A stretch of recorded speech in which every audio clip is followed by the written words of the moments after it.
I'm making it with beef cheeks.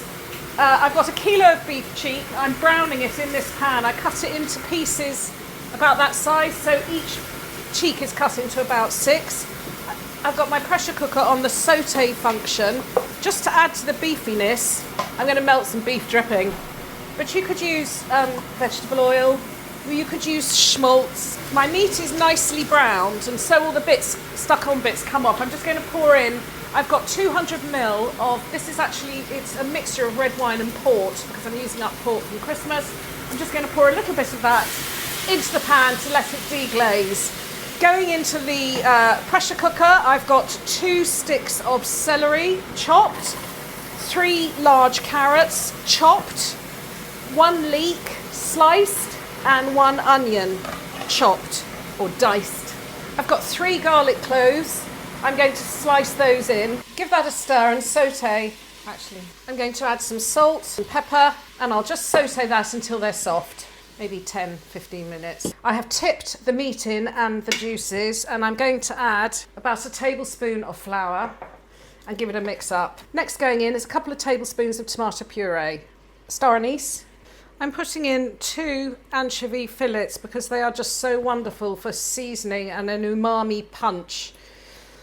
And this will actually complement the Worcester sauce which is going in because that's anchovy. If you don't want the actual anchovy fillets, you could use Marmite. I'm going to put in about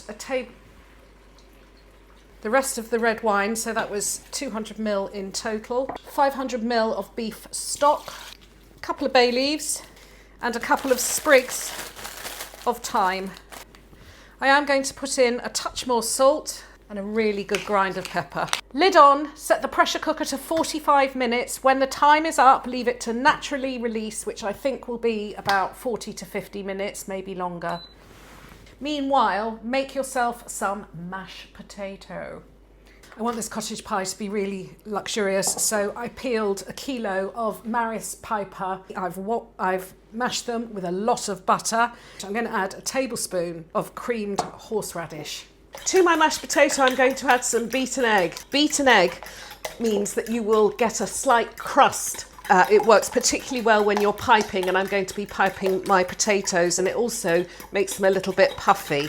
The rule is 1 egg to 500 grams of mash. I've got a bit less than a kilo, so although I've beaten 2 eggs, I'm going to put about 3/4 of this, combine it, stir it to combine. And if you are piping, put it in a piping bag. Give it a good shake so that you don't get air bubbles. I've removed the meat from the pressure cooker, and I've allowed the gravy to saute for an additional 15 minutes to reduce it.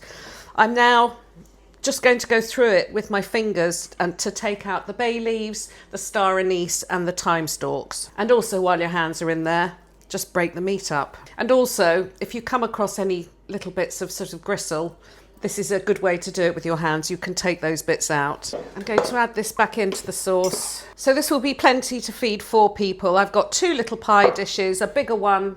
I know this doesn't make any sense. This is just what I'm doing.